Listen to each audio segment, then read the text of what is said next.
The guy was the new owner of a team, a baseball team that was in the basement of the league when he took it over.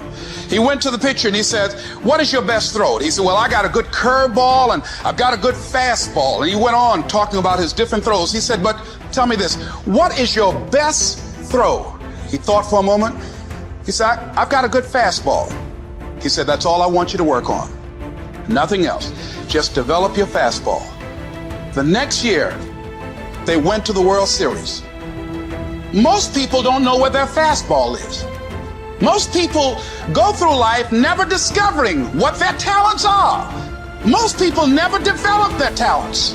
They have skills and abilities, but if you don't nurture them, if you don't develop them, they will never serve you. Your gifts can take you many places if you develop your gifts. And you'll be surprised at the things that you're able to do.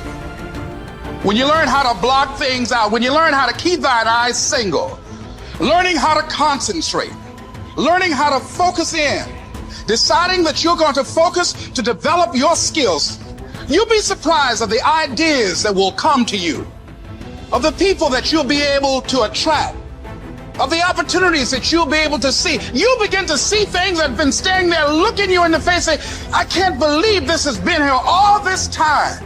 Compare yourself to who you were yesterday, not to who someone else is today. Because you need to have a hierarchy of improvement. You need to be aiming for something. And that means you're going to be lesser than people who've already attained along that dimension.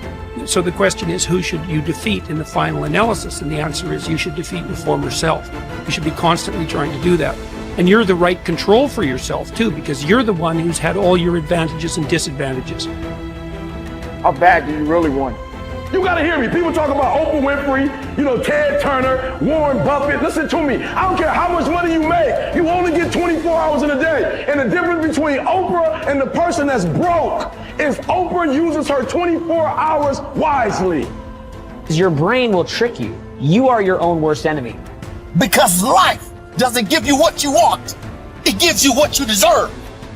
And if you haven't worked for it, if you haven't sacrificed for it, if you haven't given your all, then you don't deserve it, and you won't get it.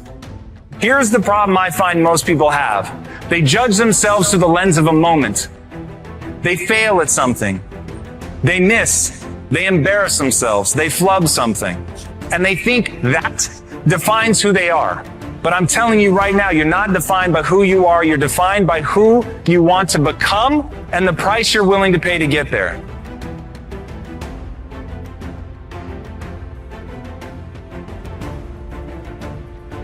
So everybody goes, how do you do that? You know exactly how to do that. You know exactly, it's not a magic trick. There's nothing I talk about in that book that's a magic trick. It's all back down to a very primitive mindset of we just have to do. It's like breathing. Breathing becomes normal. Like we don't know that we're doing it. That's how you have to live your life. When that alarm clock goes off at 4 or 5 in the morning, your mind says no. You just say, this is what we do. It's what we do now. Because to get to where you want to go, the amount of pain involved, I'm not saying physical, I'm not saying you got to break yourself off. The amount of mental pain of how many times you're going to have to do something that you don't want to do to get to where you want to go is going to be, there's going to be more times you do something that you don't want to do than you are going to want to do. And that's your new norm.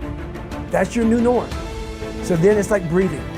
And then once you do this over and over and over again, it becomes like breathing. I don't want to live this lifestyle, but to get to the other side of this, I have to. So if you really want it, you realize what trying is and what trying is not. How do you overcome the suffering of life? Is be a better person. That's how you do it. Well, that's hard. It takes responsibility.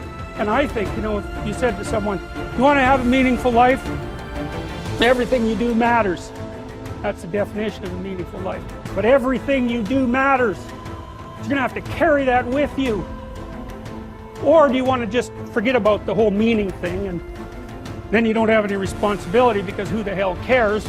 You can wander through life doing whatever you want, gratifying impulsive desires for how useful that's going to be, and you're stuck in meaninglessness, but you don't have any responsibility. Which one do you want? Well, ask yourself, which one are you pursuing? And you'll find very rapidly that it isn't the majority of your soul that's pursuing the whole meaning thing, because, well, look what you have to do that. You have to take on the fact that life is suffering. You have to put yourself together in the face of that. This intense focus on one goal is not easy, but it is all important. Orison Swetmarden wrote, "The giants of the race have been men and women of concentration who have struck sledgehammer blows in one place until they have accomplished their purpose. The successful men and women of today are those of one over, mastering idea, one unwavering aim, men and women of single and intense purpose." Marden also said that every great man has become great.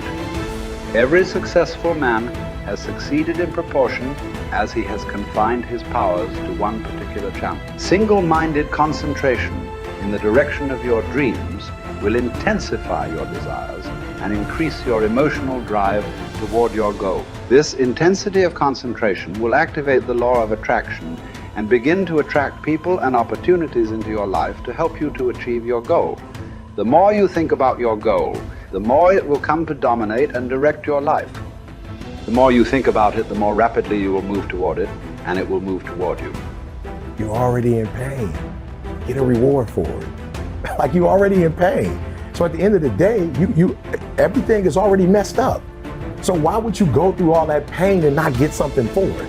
Like, it doesn't make sense. Like, it doesn't make sense to put all those hours in. Okay, yeah, it was football, but it doesn't make sense to put all those hours in and not transfer those hours to something else. It doesn't make sense not to recycle the pain and get wealth or a successful life, a successful spouse, like whatever, have kids, whatever it is. And so for me, just going through my go-through, I was like, it can't end here.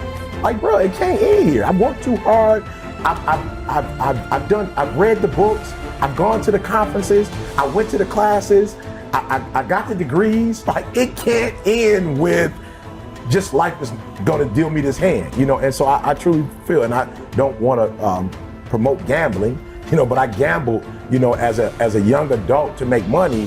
And I watched guys who had a royal flush lose because of the giddy and the excitement. I'm like, oh, he got something. You know what I'm saying? Okay, take what I have and leave. But I also watched people who had nothing in their hand with that poker face actually act as if they had a royal flush and win. And so I learned early, like, yo, it doesn't matter if you grow up rich. You still got to play your hand. It's not like life says, all right, you rich, so you're not going to have any, your parents will never get cancer.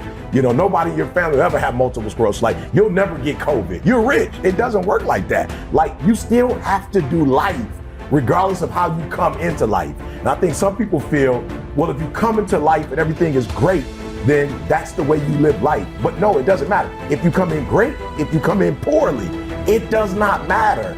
You have to do life. And if you're smart, you do life on your terms and you don't let life make you do it on its terms.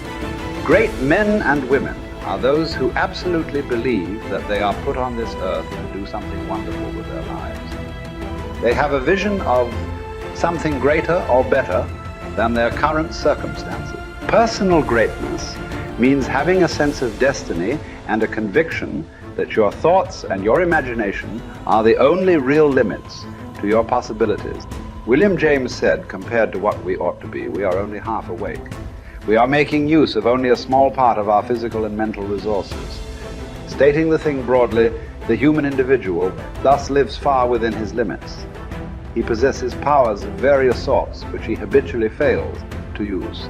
The founder of Success magazine, Orison Swetmarden, once said, there are powers inside of you, which, if you could discover and use, would make of you everything you ever dreamed or imagined you could become. In a 5-year study of leaders reported on in his book, Leaders, Warren Bennis discovered that each of them consciously avoided the comfort zone by continuously setting higher goals. They never allowed themselves to become complacent. They lived their lives fully extended, always striving to be and do more. To develop unshakable self-confidence, You need to see yourself and think of yourself as a leader, and to do what leaders do. You need to stretch yourself toward the outermost boundaries of your potential. You need to set goals that draw out of you the very best that is in you. You need to work toward objectives that cause you to feel a sense of mastery and peak performance.